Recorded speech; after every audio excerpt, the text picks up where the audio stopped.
안녕하십니까, 김방입니다.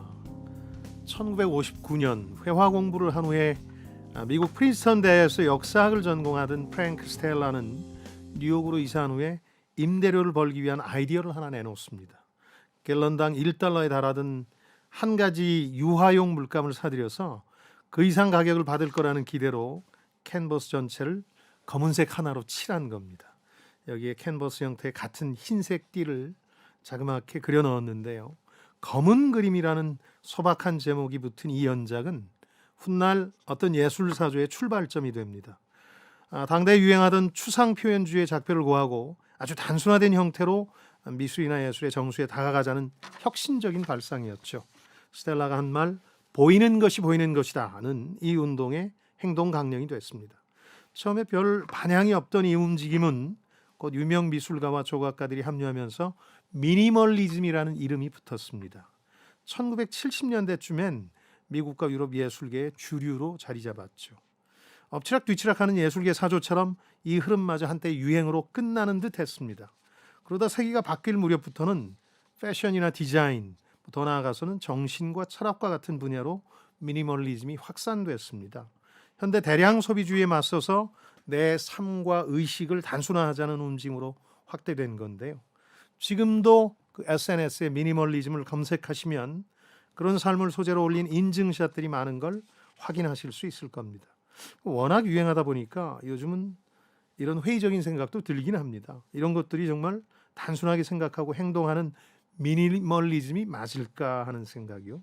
자, 지식과 지혜를 얻는 가장 경제적인 방법, 성공예감 별책 부록 지금 시작하겠습니다. KBS 1라디오 성공예감 김방입니다. 자, 별책 부록의 책 읽어주는 남자 김방입니다. 오늘부터 별책 부록에 변화가 생겼는데요. 새로운 식구가 왔어요. 네, 안녕하세요. 별책 부록의 별을 맡게 된 KBS 아나운서 이슬기입니다. 반갑습니다. 환영합니다. 새로운 별님 씨.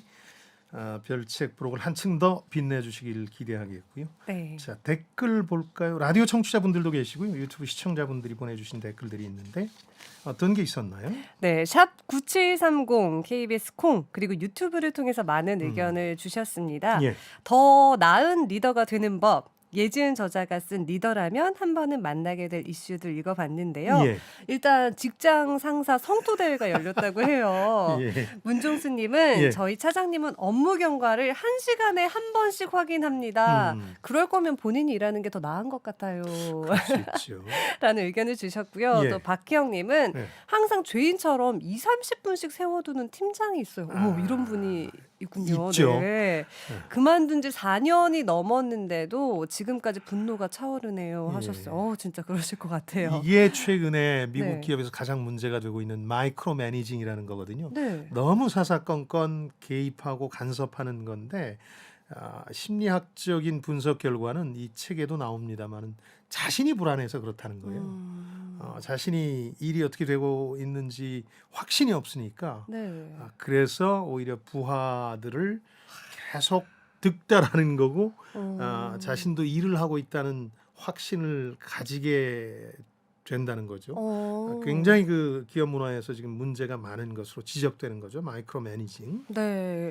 그런 반면에 또 이 자아 성찰을 하신 상사도 있어요. 그래? 장현정님은요. 작은 회사를 운영하는데 다혈질이고 감정 기복이 심한 편입니다. 이 부부 싸움이라도 한 다음 날에는 그 감정이 고스란히 업무 지시에 반영되더라고요. 감정 관리 특히 더 신경 써야겠습니다라고 하셨습니다. 슬기 아나운서는 성토할 상사가 없습니까? 하기는 방송을 들으실 테니까 조심해야 되겠네요. 아니 저는 박희영님 사연을 읽어보니까 예. 예전 과거 시절이 생각나요. 저도 그래요? 다른 회사에 있었을 때 무슨 잘못만 하면 1시간씩 아무 말도 안 하고 저를 세워두는 거예요. 아이고야. 그런 경험이 있는데 예. 아직까지도 10년이 넘었는데도 생각이 나거든요. 정말 문제가 좀 있네요. 그러지 마세요. 학교도 아니고 네. 그렇죠. 그러게요. 지금 자아 성찰하신 분 관련해서는 리더십에서 제일 중요한 게 자기 관리라는 거거든요. 네. 지금 이분이 작은 사업체를 운영하시는데 자아 성찰을 하면서 나아지고 있는지를 보셔야 되는데 아직도 똑같다 그러면 문제가 있습니다. 이 지류에서 강으로 더 넓은 바다로 흘러가야 되는데 리더십이라는 게 똑같다면 대양에 이르지 못하는 거죠. 큰 회사를 만들 수는 없는 거니까 네. 성장하고 싶다면 자기 감정을 통제하는 자기 관리를 하셔야 됩니다. 그렇죠. 또 이선화님은요, 제가 젊었을 때는 따르고 싶었던 상사나 멘토도 있었는데 예. 나이가 드니까 참 리더가 없어졌어요. 그런 이야기도 있었어요. 우리 사회 전체가 좀 그런 면도 있는 것 같아요. 좀 이 개인적인 그렇죠. 면들이 강해지면서 좀 그렇죠. 원로나 어떤 사회적 멘토라는 사람이 조금 전보다 덜하다는 생각은 있는데 글쎄 뭐 그게 저 혼자만의 생각일 수도 있으니까요. 네. 또 상사분들은 그런 생각을 하더라고요. 요즘 MZ 세대들이 입사를 하게 되면 가르쳐 주고 싶은 면들이 있어도 예. 내가 괜히 이 사람을 언짢게 하는 것이 아닌가 하면서 부분별한 어떻게 보면 무분별한 그런 것들은 좀 참고 가는 경우도 많아서 이런 현상이 생긴 걸 수도 세대를 있을 것 같아요. 감안해서 가려가면서 조언도 하게 되니까 그쵸. 서로 또 오해할 여지들도 있는 거겠죠. 네. 유민우님은요, 리더십은 내 자신도 돌보고 스스로를 잘 관리해야 한다. 완전 공감입니다. 네. 라고 하셨어요. 일단 소장님께서는 예. 스스로 어떤 리더라고 생각이 되는지, 또 닮고 싶은 리더는 어떤 모습인지. 나이 들면서 뭐 짜증도 늘고 화도 늘어서 네. 리더의 자기 관리, 리더의 출발점은 리더십의 출발점은 자기 관리인데 음. 이게 전혀 안 되는 것 같고요. 저는 그냥 장기적으로 제가 지향하는 바는 아주 어렸을 때 제가 들었던 별명, 그 별명으로 돌아가는 건데요. 제가 생불이라는 별명이 있었습니다. 불, 살아있는 불처럼 그냥 허허 웃고만 있어서 저는 살아있는 파이어, 이 불인 줄 알았는데 화가 많으셨나 했는데 아닙니다. 그래서 그 시절 제 별명만큼만 자기 관리, 자기 감정 관리를 잘했으면 좋겠다는 생각을 합니다. 네, 일단 저는 오늘 처음 뵀는데 예. 뵙기 전부터 약간 두려움이 있잖아요. 그럴 게 너무 뭐가 있습니까? 방송도 잘하시고 한참 선배님이다 보니까 예. 어떻게 저를 대해 주실까 염려도 됐었는데 예. 저를 보자마자 오히려 와주셔서 감사합니다, 영광입니다 이렇게 해주시는 게 사실 저는 리더가 가장 챙겨야 할 덕목이 다른 사람을 존중해 주는 거라고 생각하는 거거든요. 그렇죠. 그런 면목을 봤을 때 정말 참 리더가 아니신가. 아이고 고맙습니다. 이렇게 초면이라고. 처음 시작을 아름답게 장식했습니다. 예. 네, 그렇다면 리더의 덕목은 무엇일까? 사연을 또 전해드릴게요. 예. 김경태님은 집착과 지나친 잔소리는 도움이 안 됩니다. 일하는 분들의 생각에서 움직여야 더 성장할 수 있으니까요. 그렇죠. 네, 하셨고요. 8581번 쓰시는 님은요.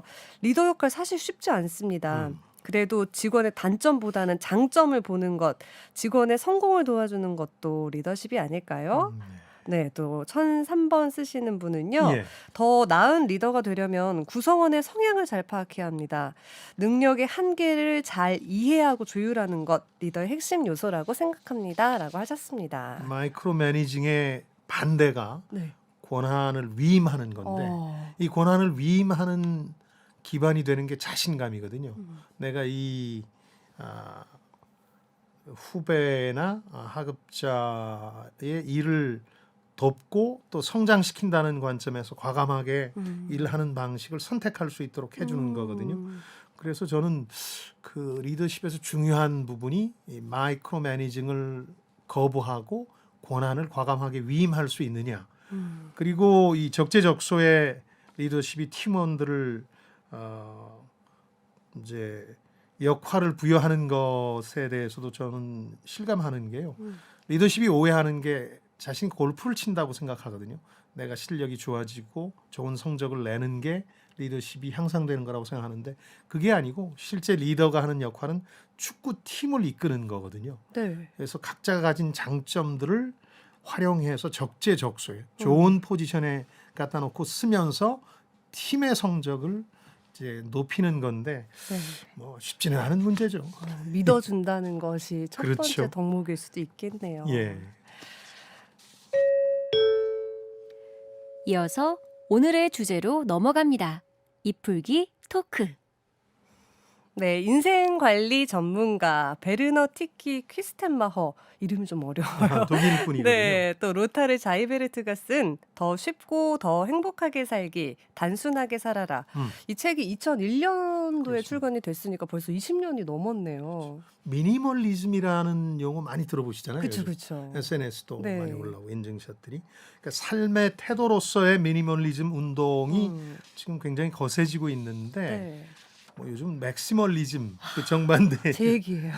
그런가요? 네. 많이 갖고 많이 쓰는 경향인데 음. 그거에 대한 반발로 이 주장이 힘을 얻고 있는데 그런 주장의 원조격인 책입니다. 네. 일종의 바이블 같은 거죠. 출간된 지 벌써 20년 됐는데 여전히 그 삶의 태도로서의 미니멀리즘의 강령은 이 책 제목 그대로거든요. Simplify your life. 당신의 삶을 단순화하라 이런 건데 이 프랭크 스텔라라는 화가 얘기를 했는데 이 사람이 예술사조로서 미니멀리즘을 창조한 사람이라면 정신적 흐름으로는 미니멀리즘이 이 베르너 퀴스텐마허가 사실상 창조했다고 봐도 될 정도로 네. 영향력 있는 사람이었죠. 일단 단순하게 살아라 이게 메시지인 것 같아요. 그렇죠. 이 미니멀리즘을 실천하는 게 안 그래도 요즘 유행인 것 같거든요. 그런데 원조를 찾아보면 또 이런 생활 방식에서는 일본 그런 문화가 있지 않을까 싶거든요. 2010년경부터 일본 출판계를 중심으로 삶의 태도, 정신, 철학으로서의 미니멀리즘 열풍이 불었고 이게 또 우리한테 들어오고 있는데 일본이 왜 그렇게 됐을까에는 두 가지 문화적 배경도 있는 것 같아요. 네네. 하나는 일본 디자인이 1980년대 이후에 전성기를 맞죠. 황금기를 맞죠. 일본 디자인의 특성은 모든 게 단순하죠. 젠이라고 불리는 선이라고 불리는 여기에 집중해서 단순한데 이게 이제 미니멀리즘하고 맞아떨어졌던 측면이 하나 있고요. 또 하나가 뭐 기억하실지 모르겠는데 이 정리의 여왕이라는 곤도마리의 열풍이 네네. 있었잖아요. 일본은 정리라는 거에 집착하고 하나의 문화가 돼 있어요. 정리의 기본은 미니멀리즘이잖아요. 단순화하기 위해서 정리하는 거니까 이 두 가지 배경 때문에 일본이 이 미니멀리즘의 온상이 됐고 이제는 미국하고 서구 유럽으로도 막 퍼져가지고 최근에 그 2021년에 나온 저도 봤습니다만은 미니멀리즘 오늘도 버리는 사람들 이런 다큐멘터리가 넷플릭스에서 공개됐거든요. 전 아직 안 봤어요. 유명한 사람들이 자기 삶을 단순화하기 위해서 물건 버리고 아주 엉뚱한 삶의 선택들을 하는 장면들이 나오는데 감동적이에요. 이거 꼭 봐야겠네요. 그래서 미니멀 라이프에 대한 세계적 관심이 커지고 있는 거죠. 근데 사실 일본 하면 미니멀리즘이랑 잘 매칭이 되는데 미국 하면 저는 맥시멀리즘 이게 떠오르거든요. 근데 대량소득. 오히려 예. 저자는 정작 미국에서 미니멀리즘에 대한 영감을 얻었다고 하던데요. 그렇습니다. 이 저 독일 사람인데요. 저자가 뭐 여러 가지 일을 했던 분이더군요. 저 찾아보니까 일러스트레이션하고 칼럼을 같이 연재하기도 했고 여행기를 쓰기도 하고 한 네. 저널리스트였고 목사로도 활동했고요. 근데 이 책 펴내면서 더 유명해져서 TV 진행자로 요즘은 더 알려져 있는데 미국 여행 중에 이 구호를 이제 아마 접하신 것 같아요. Simplify 네. your life. 벼락 맞은 것 같았다고 저자가 고백을 해요. 그러면서 아예 그 월간지 잡지를 냅니다. 제목이 당신의 삶을 단순화하라. 그러면서 그 후에 그 당시에 여러 가지 축적된 자료를 책으로 낸 건데요. 네. 편집장으로 그 잡지를 내면서 자신의 모토로 이 책 제목을 삼은 사람인 거죠. 네.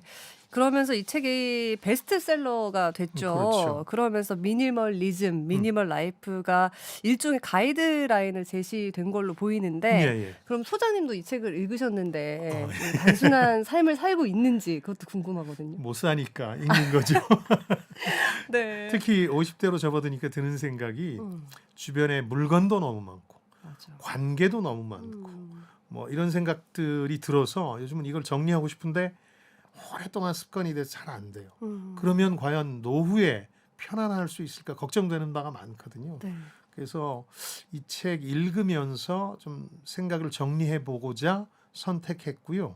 이 책은 7개의 피라미드로 한 사람의 삶을 정리합니다. 여기 일, 돈, 시간, 건강, 관계, 관계는 특화해서 또 배우자와의 관계, 자신 이런 7개의 피라미드를 어떻게 정리할 거냐 하는 얘기를 하고 있는데 단계별 대응법들을 제시하는데 이 책이 저한테 그런 고민에 대한 해답을 제공했을까 하는 의문을 저도 갖게 됐는데 총평할 때 제가 결론을 내려드리겠습니다. 제가 도움을 얻었는지 밝히겠습니다. 네, 저도 사실 애 둘을 키우다 보니까 예. 집이 난장판입니다. 정말 뭔가를 놓을 수 있는 공간은 다 뭘 쌓아뒀거든요. 그렇죠. 이 책을 읽으면서 저는 삶의 약간 전환점이 음. 됐다고 생각이 들거든요. 저도 이 이야기 고마운 좀 일이죠. 네, 예. 더 나눠보도록 하겠습니다. 몸풀기, 입풀기를 마쳤으니 이제부턴 심화학습으로 넘어가겠습니다. 오늘의 책, 단순하게 살아라. 이것이 궁금하다. 키워드를 뽑아볼게요. 첫 번째 키워드, 아이젠하워 원칙. 이건 정리 얘기가 나오면 늘 뭐 미국이건 일본이건 여기서 나오는 이름인데요. 아이젠하워 대통령이 한국에서는 널리 알려져 있지는 않죠. 네. 34대 대통령인데 케네디 직전 대통령 뭐 이렇게 기억하시는데 미국에서 두 가지로 유명합니다. 하나는 이분이 공화당 대통령이었거든요. 미국 정치사의 흐름을 보면 프랭클린 루즈벨트 대통령 이후에 1930년대 이후에 1980년까지 민주당 판입니다. 민주당 대통령들이 주로 하게 되는데 일종의 섬처럼 8년을 아이젠하워가 대통령을 합니다. 2차 세계대전 당시 전쟁 영웅이었고 노르망디 상륙 작전을 이끈 총사령관이었죠. 그런 유명세로 굉장한 정치적 커리어를 쌓은 사람이고 또 하나 미국 민주주의 역사에서 이분이 유명한 건 자신의 정적이자 심지어는 자신이 마음속으로 깔봤다 그래요. 케네디 대통령이 당선되자마자 자기가 불러서 권력에 대한 조언을 해요. 네. 그래서 권력 그 이양을 하는 장면을 언론에 공개했는데 그게 이제 미국 민주주의의 전성기 혹은 미국 민주주의의 상징처럼 비춰져서 미국민들은 굉장한 자부심을 갖고 있죠. 네. 우리는 전직 대통령 욕하는 게 일종의 문화가 됐습니다만은 그런 게 하나 유명하고 또 하나는 이분이 그 복잡한 작전을 펼칠 때 굉장히 심플하게 책상을 꾸몄다 그래요. 늘 종이 한 장과 연필 한 자루만 있었다 그러는데 그러면 어떻게 서류나 이런 것들을 지도나 이런 것들을 정리했느냐 했을 때 네. 이분이 자기 얘기를 하는데 아이젠하워 원칙 혹은 아이젠하워 매트릭스라고 불리는 방법입니다. 네 가지 구간으로 나눠서 정리를 하라는 겁니다. 그러니까 그의 정리법을 요약하자면 뭐 이게 이제 사실은 서류 정리뿐만 아니라 책상 정리해서 일종의 사고 원칙으로까지 발전할 수 있는 건데 네 구간으로 나눠서 각각의 칸에 거의 모든 서류를 집어넣고 처리하라는 겁니다. 네 개. 그 네 가지의 구분점은 뭐예요? 그렇죠. 그걸 이제 집에 적용하시려면 네, 애들 물품이나 이런 것도 네 등분해서 네. 구분해야 되는데 하나는 버려야 할 것. 이게 생각보다 많습니다. 버려야 할 것. 엄청 많죠. 못 버리죠. 근데 다른 사람들 도움을 받을 것. 그러니까 무슨 얘기냐면 다른 사람들한테 전해줄 것. 아이들 용품의 경우에도 이거는 버리는 게 아니라 유모차 우리가 쓸 일은 없지만 누구한테 주면 좋겠다 이런 것들이 있잖아요. 맞아요. 세 번째는 지금 당장 해야 될 것. 뭐 예를 들어서 취미 생활을 위해서 뭘 사뒀는데 이거는 지금 당장 해야 될 일이겠죠. 기타가 있는데 기타는 나중에 시간을 두고 정리정돈해야 될 것. 네. 이거 막 버릴 수는 없고 정리해야 될 것. 그러니까 이분은 기본적인 원칙이 책상에 서류가 쌓이지 않도록 하는 거예요. 네. 무조건 보이는 순간 어떤 부류에든 집어넣어서 정리를 해놨는데 서류를 손에 잡은 즉시 이 똑같은 서류를 다시 잡는 일이 발생하지 않도록 해야 된다는 게 이분 원칙이었고 그것 때문에 몇 가지 저자가 그 아이디어들을 제시하는데 하나를 쌓아 놓으려면 세 개를 버려라. 뭐 이런 얘기도 하고 뭐 다 쌓여서 한꺼번에 정리하겠다는 생각이 사실은 일을 자꾸 미루게 되잖아요. 네. 근데 75%만 쌓이면 4분의 3만 쌓이면 바로 정리에 들어가라. 뭐 이런 거라든가. 그리고 이제 무질서라는 게 대개 결정을 미루기 때문에 생겨난다. 이런 지적들을 하면서 아주 흥미로운 얘기를 합니다. 보통 사람들은 평균적으로 물건이 10,000개쯤 되는데 저도 생각해 보니까 10,000개가 될까 싶은데 되겠더라고요. 그렇겠네요. 뭐 옷이라든가 뭐 책 이런 것들 해서 그 중에 절반 가까운 45%는 사실 우리 삶에서 전혀 쓸모없는 거다. 그래서 이걸 치워버릴 수만 있다면 많은 빈 공간을 확보할 수 있을 거다. 네. 그런 얘기입니다. 근데 저도 그 아이디어에는 공감을 하는데 첫째를 낳았어요. 근데 예. 둘째를 낳을 것 같단 말이에요. 예. 그럼 첫째 때 물건을 고스란히 쌓아놓고 예. 둘째를 키우다 보면은 셋째가 나올 수도 있고 아니면 친구가 임신을 하면 요거 물려줘야 되거든요. 그렇죠. 그런 식으로 쌓이는 것 같던데 다른 분들도 아 이거 언젠가는 쓸 것 같은데 하면서 합리화를 좀 하게 되더라고요. 합리화하는 방식이 몇 가지가 있는데 하나는 네. 난 이거 필요한 거 수집하는 거야. 맞아. 그리고 꼭 필요하지는 않다고 해도 언젠가 쓸 일이 생길지 몰라. 그렇죠. 뭐 이런 생각들이 자기 합리화에서 대표적인 생각인데 저자가 그걸 구분하라는 겁니다. 그러니까 진정한 수집과 그냥 모아두기 혹은 방치를 구분하는 게 필요하다는 건데요. 구분할 때 기준은 이런 겁니다. 한번 들어보십시오. 네. 어떤 일이 계기가 돼서 뭘 모았겠죠. 뭐 유아용품이라든지 이런 게 될 수도 있는데 아직도 그 수집할 때 열정이 남아 있는가? 제 친구 중에 하나는 만년필만 수집하는 친구가 있는데 네. 50을 넘기고도 여전히 열정을 가지고 모집하거든요. 수집하거든요. 그거는 그냥 모으는 건 아니죠. 네. 그리고 반면에 예전에 수집해 놓은 것들에 매여 사는 건 아닌가라고 생각해 보면 맞아요. 그렇다면 이건 수집은 아니라는 거예요. 그렇게 구분하고 그래서 그냥 모아두는 거라면 주변에 빨리 선물하거나 판매해 버려라. 네. 요즘 저 당근 땡땡 이런 데서 팔 수 있으니까 그래서 그냥 아무 체계 없이 쌓아두면 안 되고 그건 그냥 모아두고 방치하는 거고 어떤 기준과 체계를 가지고 쌓아놓고 있다면 그건 수집이라고 할 수 있다라고 네. 얘기하는 거죠.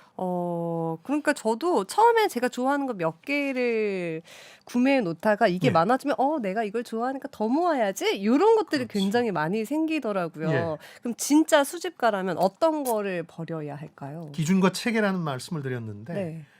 그 물건 중에 시들해진 게 있을 거 아닙니까? 그건 네, 버려야 네. 되는 거죠. 네. 근데 여전히 나를 즐겁게 해주는 음. 물건들은 골라 놓고 수집의 대상으로 삼을 수도 있는 거죠. 네. 아까 제 친구의 예라면 만년필이 될 수도 있는 거고. 그렇죠. 디지털 시대에 무슨 만년필 하지만 당사자한테는 엄청난 즐거움을 주는 거죠. 그리고 이슬기 아나운서가 들으면 싫을 얘기인데 책에는 이런 내용도 있습니다.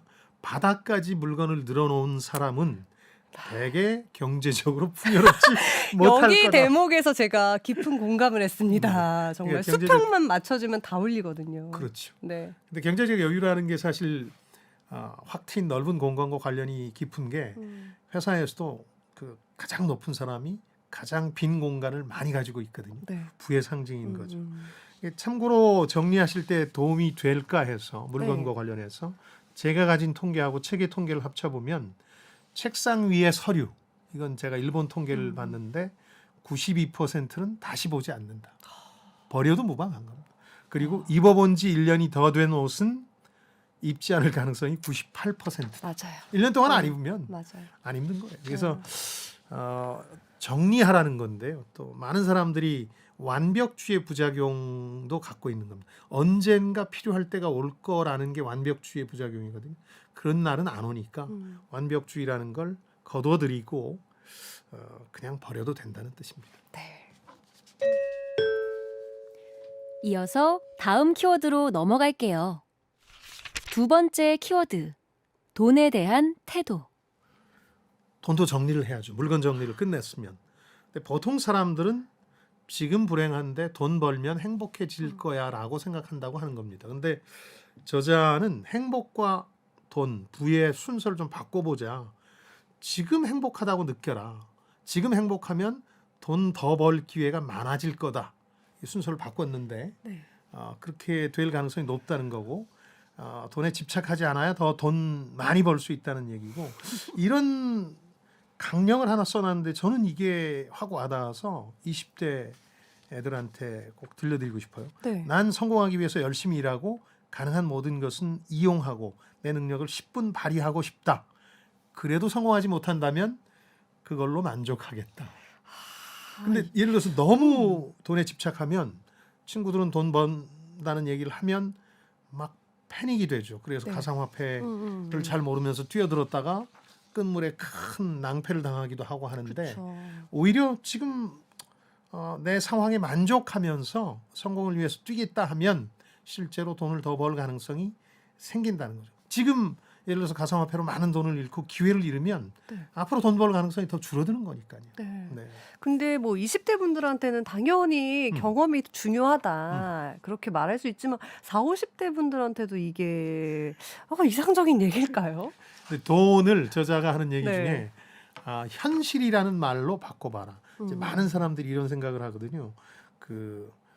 나는 아이디어는 기가 막힌 게 있는데 돈 없어. 돈만 있으면 훨씬 더 행복할 텐데 제 하는데 얘기예요.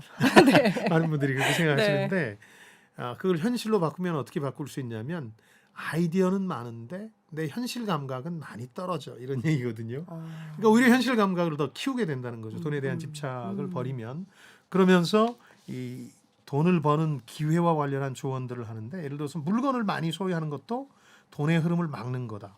물건 손에 넣기 위해서 돈을 많이 쓰잖아요. 그것뿐만 아니라 그 돈으로 다른 돈을 벌 기회를 잃는 거잖아요. 기회 수입이 줄어드는 거니까 죽은 돈이라고 저자는 표현하고 진정한 부를 쌓기 위한 단계는 물건은 적게 가지고 돈은 많이 갖고 있어야 된다. 현금은 많이 갖고 있어야 된다. 그렇죠. 네. 우린 거꾸로지만 그래서 자동차의 이중성을 지적하는데 자동차라는 게 참 돈과 관련해선 죽은 돈이다. 자동차를 엄청난 돈을 지불하고 사는 순간 뿌듯하기도 하고 사람들한테 자랑하고 싶기도 하지만 엄청난 돈 자체가 나간 거죠. 그렇죠. 그리고 매년 자동차만큼 가치가 떨어지는 건 드물거든요. 상품 가치가. 이중으로 고통을 겪고 있다 이런 얘기를 하면서 여러 가지 세세한 디테일들도 밝힙니다. 회사에서 가만히 있는 게 아니라 연봉 올려달라는 얘기도 내가 회사에 기여한 바가 많으면 이제 하는 거죠. 근데 우리는 그냥 알아서 해주겠지 이러는데 용기를 내서 돈을 더 달라는 얘기도 잘할 수 있어야 된다는 거죠. 물건을 더 사는 게 아니라. 일단 또 저자는 예. 빚에 대해서는 굉장히 부정적인 태도를 취하더라고요. 그렇죠. 예. 하지만 대출도 자산이다. 뭐 레버리지를 당겨라. 이런 말들이 좀 있는데요. 좀 시대가 달라져서 이거는 조금 개념의 차이가 있는 걸까요? 그렇죠. 예전과 다른 재정 관리 원칙들이 생겨난 거죠. 네네. 다만 저자의 취지는 빚의 함정에는 빠지지 말라는 겁니다. 예를 들어서 카드로 해외여행 간다거나 또 뭐 거실 인테리어를 바꾸는 건 하지 말라는 거고요. 빚을 유일하게 내도 좋다고 저자가 허용하는 상황이 있는데 적정한 수준에서 이 말을 주의해야 됩니다. 적정한 수준에서 주식 투자나 부동산 구입할 수 있다. B2 영끌하고는 개념이 좀 다르죠. 내가 이제 감당할 수 있는 범위 내에서. 그러면서 생활 규모도 가능하면 획기적으로 좀 줄여라. 대신 마음속으로 다짐해라. 내가 영원히 이렇게 살 건 아니다. 네. 돈을 더 벌고 더 나아질 거라고 스스로 다짐하면 되는 거니까. 우리 부채 지금 막 금리 부담 때문에 어려워지니까 이걸 금리가 조금이라도 싼 부채로 갈아타기 위해서 젊은 분들이 많이 이제 정보를 모으는데 그런 걸 하라는 거예요. 그렇게 하면서 여러 가지 노하우를 제시하고 있는데 그리고 돈이 생기면 많이 모아서 빚을 갚아야지 그러면 절대 안 모아지거든요. 그러니까 무조건 반은 빚 갚는 데 써라. 빚이 많다면. 그리고 나서 이제 효과적으로 지출을 줄이는 법들을 궁리해야지 돈 모아서 빚 갚는다 이런 건 뭐 실제 현실에서 잘 안 되죠. 네. 근데 또 카드 대신 저자가 현금을 쓰라고 조언을 했어요. 예. 근데 제가 몇 해 전에 중국을 가봤는데 거긴 현금을 안 받더라고요. 아예 안 다 받죠. 전자돈, 카드로 결제를 하던데 사실 이게 20년 전에 나온 책이라서 좀 현실 감각이 조금은 차이가 있지 않나. 그렇죠. 그렇게 볼 수 이슬기 있을까요? 아나운서 세대도 재테크 조언에 이 말은 없었을 거예요. 근데 저희 때는 있었어요. 네. 카드가 이제 과소비의 원흉이다 그래서 현금을 뭐 몇십만 원을 낼 땐 겁을 내는데 이 플라스틱 한 장 들이밀 때는 겁 없이 쓰니까 그건 맞아요. 그래서 현금으로 쓰라는 조언이 있었는데 지금으로선 적절한 조언은 아니죠. 왜냐하면 받는 분들이 이상하게 생각할 거예요. 몇십만 원을 현금으로 내면 이 무슨 다른 목적이 있지 않나. 물론 네. 매출 신고 안 하려는 자영업자들은 환영하기도 할 테지만 그래서 이런 건 시대에 맞지 않는 조언이니까 과감하게 잊어버리는데 다만 뭐 현금 내나 카드를 내나 자기 지출 관리 잘 못하는 사람은 똑같을 거예요. 네. 모질게 자기 지출 관리를 해야 돈도 정리할 수 있습니다. 이어서 다음 키워드로 넘어갈게요. 세 번째 키워드, 시간의 주인. 시간 관리 얘기인데요. 이게 굉장히 중요하죠. 저도 시간 관리를 잘 못하는 것 같아서 늘 뭐 여러 가지 방편들을 찾는데 어려운 것 같아요. 그러니까 저자의 지적은 시간 없다, 시간 없다 입버릇처럼 하는 분들이 계신데 이분들은 진짜 시간을 다루지 못해서 그런 게 아니라 일을 제대로 다루지 못해서 일의 선호라든가 꼭 해야 될 일들에서 잘못 판단해서 그렇다는 거거든요. 그래서 만약에 시간이 부족하다고 느낀다면 내가 중요한 일들만 하는데도 시간이 부족해 그러면 할 일을 줄이라는 거예요. 그중에 일부는 중요한 일이 아닐 거라는 게 이 저자의 주장이고 그러니까 불필요한 일들은 하지 말고 당신이 하는 많은 일들을 가장 중요한 것 우선으로 만들어라. 이런 건데요. 그러니까 하루에 한 개만 정말 중요한 일을 해라. 저도 몇 차례 고백했는데 이 시간을 통해서 하루에 할 일을 쭉 적습니다. 네. 근데 처음에 가장 쉬운 걸 적다 보니까 아주 잡다한 일들만 하게 돼요. 남의 부탁들부터 하게 되는데 이건 중요한 일은 아니거든요. 네. 그러니까 정말 오늘 내가 해야 될 중요한 일은 딱 하나만 써놓고 나머지 잡다한 일은 오히려 나중에 시간을 두고 해도 되는데 사람들은 늘 거꾸로 하죠. 맞아요. 그래서 여러 가지 일을 집중해서 할 수 있는 여건을 만들라는 건데 옆자리에 계신 분이 계속 말을 걸어서 하루 종일 내가 일에 집중하지 못하게 하는 경우라면 미안하지만 오늘 너무 중요한 일이 있고 이 시간 내에 끝내야 되니까 대화를 좀 자제해달라는 부탁도 할 수 있어야 그렇죠. 시간 관리를 할 수 있다는 거고 재밌는 건 제가 동의하는 건 어떤 중요한 일을 하루에 하나 끝내고 나면 자기 나름의 리추얼을 가지라는 건데 성공을 자축하는 어떤 의식을 가지라는 거거든요. 저는 끝나고 나면 뭘 해야지 하고 미리 그 일 하기 전에 그 목표를 정해놓거든요. 뭐 운동을 해야지 혹은 와인을 한 잔 마셔야지 정해놓으면 일을 더 집중할 수 있게 되거든요. 네. 저자도 그런 아이디어를 제시하더라고요. 네. 저도 고등학교 때 예. 고3 때 친구들이 말 시키는 게 너무 싫은 거예요. 그래서 싫어요. 마스크에 진짜로 X 표시 테이프를 붙이고 갔어요. 검정색으로. 그래서 말 시키지 마라. 그래서 제가 1년 동안 무건 수행을 해서 학교 제가 원하던 학교 입학했습니다. 이거. 그러셨고요. 근데 친구들이 왕따 시키진 않았어요. 친구들이 굉장히 독한 X라고 부르긴 그럴 했는데 수 있겠군요. 그때 존경하는 마음이 들었다고 훗날 얘기해주는 친구들도 있었어요. 그럼요. 목표를 위해서 그렇게 집중하는데. 네. 그렇죠. 일단 능률 높이는 법은 말씀을 해주셨고요. 그럼 심리적으로는 좀 어떤 태도를 취하는 게 그러니까 좋아요? 우리 이 시간에 여러 가지 심리학 그 서적도 읽었는데 거기서 늘 지적하는 게 완벽주의라는 게 상당히 그 일 처리하거나 시간 관리에는 장애가 된다는 거거든요. 그래요. 그러니까 상당히 완벽하게 해내겠다, 잘 해내겠다는 부담 때문에 시간만 끌면서 오히려 현실적인 결과물을 못 내놓는 거거든요. 그래서 자신에 대한 부담의 한계를 좀 낮춰야 된다. 그리고 막 그 일을 열심히 하고 완벽주의로 처리하다 보면 오히려 일이 몰리잖아요. 네. 마케팅이 일을 잘해. 그러니까 계속 일이 집중되잖아요. 맞아요. 그러니까 그럴 땐 아니요 라고 단호하게 또 말할 수 있는 선배님 그래도 제 일은 아니고 이건 그래서 제가 할 수는 없습니다. 그런 것들. 그래서 기본적으로 시간 관리를 직장에서 잘 하려면 다른 사람에게 조종받기보다 자아가 안정감을 가지고 친절하지만 단호하게 또 결정을 내릴 수 있어야 된다는 건데 저는 그런 비유를 많이 들어요. 택시를 탔다. 그러면 택시 기사님이 내가 지금 너무 일 때문에 쫓기는 다급한 상황인데 계속 그 대화를 하려고 할 때가 있지 않습니까? 그렇죠. 그것도 뭐 정치 얘기라든가 네. 이런.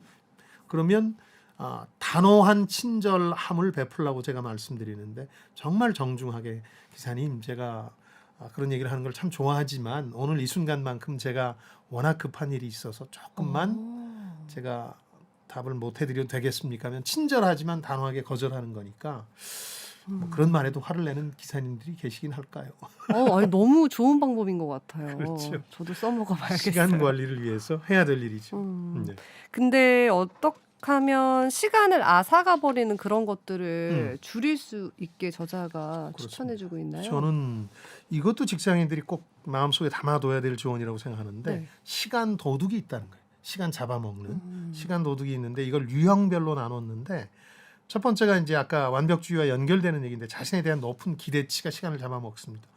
일을 시작할 때 못해요. 처음에는 책상 정리부터 해야 될 것 같고 그리고 나선 일을 완벽하게 해야 되니까 뭐 네. 준비해야 될 게 많고 이게 시간을 잡아먹는.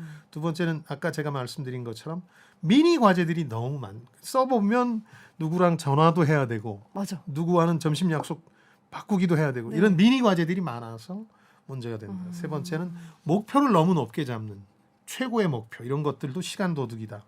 또 하나가 마음을 괴롭히는 의심. 상사가 나한테 일을 시켰는데 이게 무슨 뜻일까? 이 일을 잘하라는 뜻이 아니라 사실은 나를 좀 다른 업무로 빼기 위한 작업인가? 뭐 이런 식의 의심과 불신이 생기면 그 생각하느라고 정작 일을 제대로 못하죠. 그리고 작업 방식이 잘못된 건 당연히 이제 시간을 잡아먹는 거고 잘못된 직업 선택 이것까지 이제 결론에 이르게 되면 좀 네. 곤혹스럽긴 하지만 내 직업이 안 맞으니까 아무리 많은 시간을 투입해도 제대로 안 되는 거죠. 그래서 그 시간에 대한 어떤 시간 도둑들을 어떻게 관리할 것이냐. 결국은 이게 자기 마음 관리를 통해서 해결할 수 있는 것들이죠. 네. 지금 여러분께서는 주말에만 만나는 성공 예감 별책 부록을 듣고 계십니다. 오늘 들려드리는 책은 단순하게 살아라. 이어서 다음 키워드로 넘어갈게요. 네 번째 키워드, 건강과 몰입. 이슬기 아나운서도 아침부터 일들이 많으신데 건강 관리는 어떻게 하세요? 저는 줌바라는 이 댄스를 굉장히 좋아해요. 오. 그래서 일주일에 2번은 꼭 문화센터에 가서 제가 이걸 꼭 합니다. 그때만큼은 시간 가는 줄 모르고 완전히 빠져들죠. 저는 그때 살아있음을 느껴요. 아, 그게 행복해요. 맞습니다. 그게 이제 심리학 용어로 몰입이라고 하는 건데 플로우라고 하는데 저희가 이 시간에 한번 이 책을 읽었습니다. 그러니까 건강 관리에서 중요한 건 몰입이 있느냐라는 거죠. 무슨 이 시간에 뭐 어떤 스쿼트 운동을 하고 이런 게 아니라 그 몰입하는 순간이 있느냐를 건강 관리의 요체로 삼은 게 참 좋았어요. 네. 잠, 뭐 물을 많이 섭취해라 이런 거 건강 관리 관련해서 많이 나오잖아요. 네. 이 책에도 나오긴 하는데 규칙적인 뭐 훈련이나 운동 이런 것도 중요한데 무엇보다 중요한 게 자신의 일을 정말 온전히 즐기고 열정에 불을 붙일 수 있느냐 이게 더 중요한 건데 이 몰입이라는 용어는 별책 부록 시간에 읽었던 미하이 칙센트미하이의 몰입이라는 용어에서 나온 겁니다. 영어로는 flow라고 하는데 이 저자는 칙센트미하이는 지금 고인이 되셨습니다만은 불행이나 행복은 주변 여건이 아니라 자신에서 비롯되고 내가 행복을 내 마음대로 끌고 올 수는 없는데 불행하지 않을 수는 있다. 몰입을 통해서 이렇게 주장하거든요. 불행이 오지 않도록 효과적으로 막을 수는 있는데 그래서 내면의 경험을 잘 활용할 줄 아는 사람이 삶의 질을 결정할 수 있다.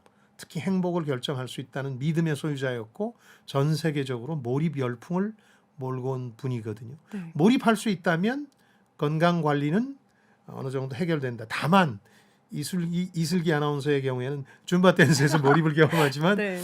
일에서 몰입을 경험해야 된다. 일에 빠져가지고 그 일에서 시간 가는 줄 모르는 열정이 불타오르는 순간을 경험하면 된다는 거죠. 아니 일을 하면서 플로우 이게 가능한 일인가요? 예, 그 쉽지는 않죠. 네. 일이라는 게 그래서 마음 속에서 어떤 호기심의 불꽃이 타오르는 순간이고 그게 열정을 다시 불러오는 순간인데 그 몰입이라는 용어가 맨 처음 나올 때 저자가 한 얘기는 아이가 놀이터에서 혹은 해변가에서 놀 때 시간 가는 줄 모르고 미친 듯 빠져들잖아요. 네. 말을 시켜도 듣지도 못하고 이걸 몰입의 상태라고 얘기했고 이거는 첫사랑을 우리가 앓을 때 첫사랑도 무슨 뭐 계산을 하고 이런 게 아니라 그냥 그런 열정이 타오르는 거니까 그런 몰입의 순간이라고 했고 칙센트미하이는 이제 일부 직군이 몰입이 더 자주 온다고 얘기했습니다. 일로 몰입이 쉽지는 않은데 뭐 광부, 예술가, 사업가, 외과 의사 같은 경우는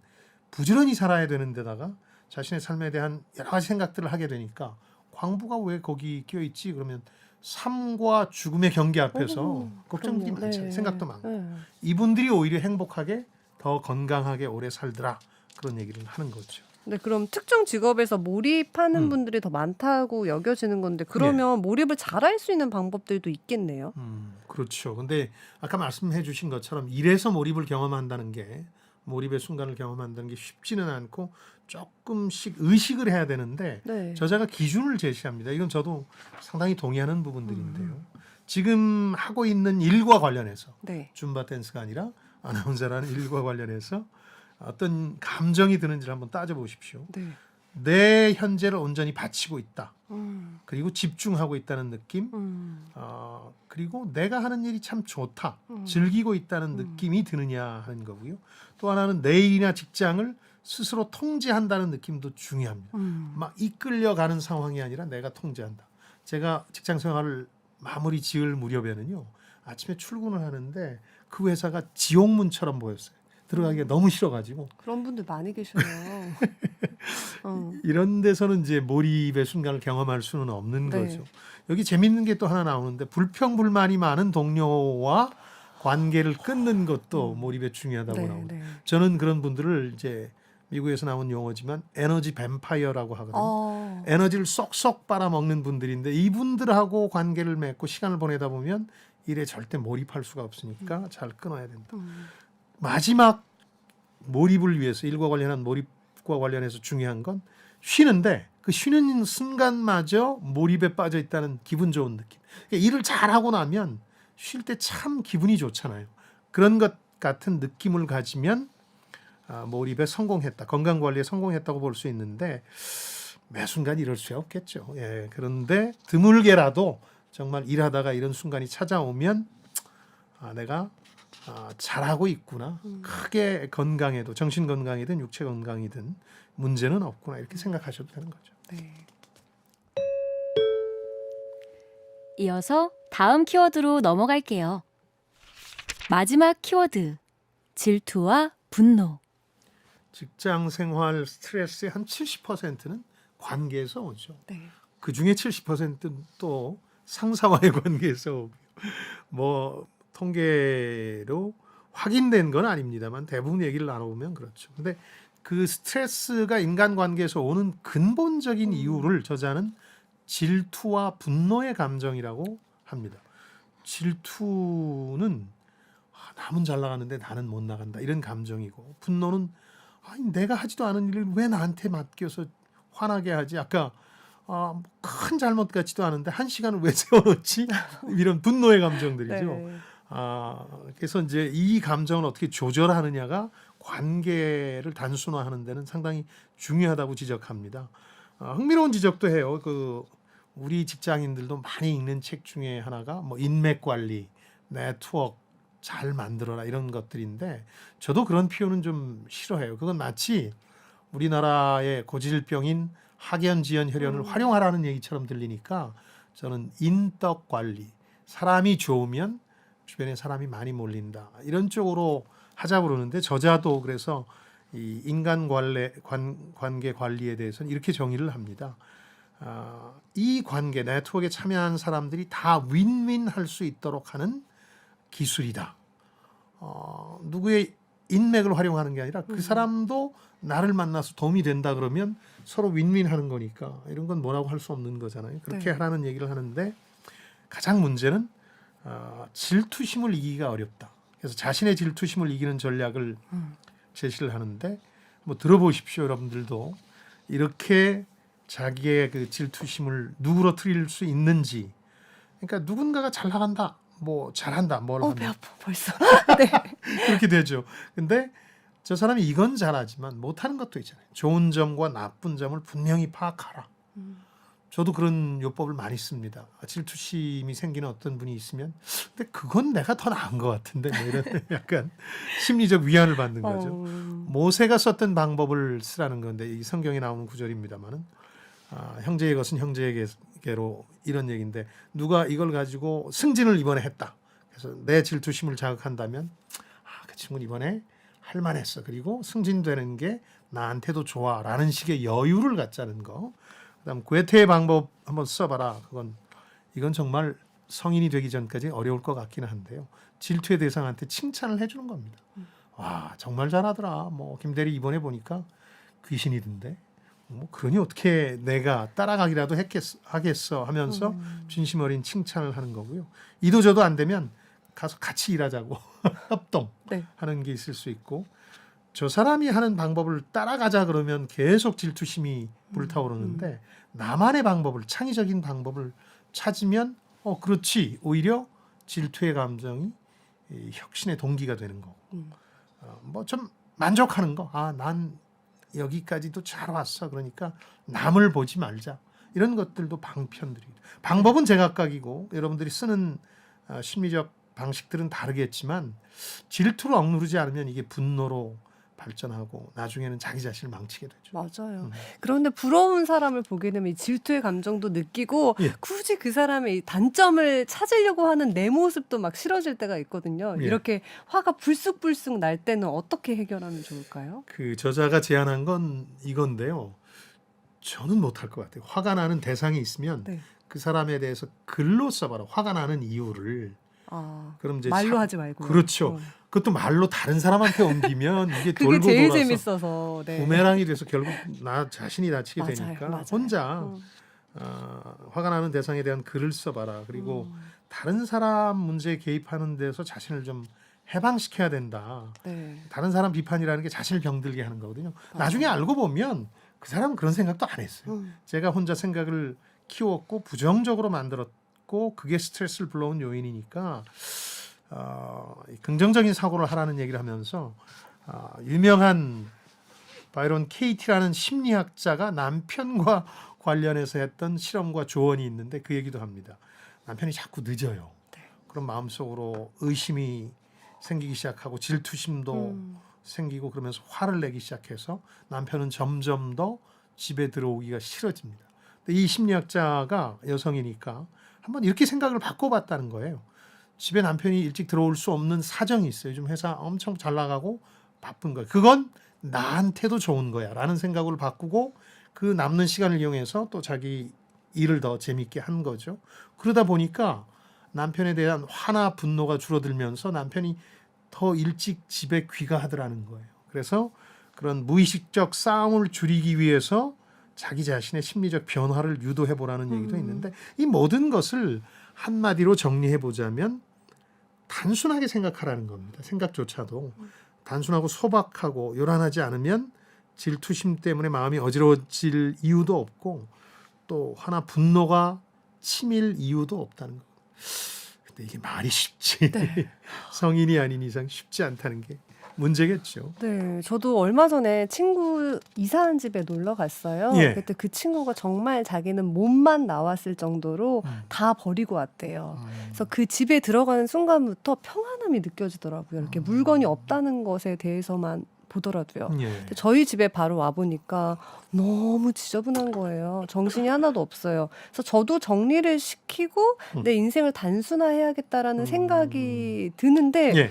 이게 또 막 쉽지가 않아요. 쉽지 않죠. 습관이라서 쉽지 않은 면도 있지만 이게 과정이라서 더 어려운 걸 겁니다. 무슨 얘기냐면 네. 하루아침에 만약 그렇게 될 수 있다면 그분들은 성인 수준인 거죠. 네.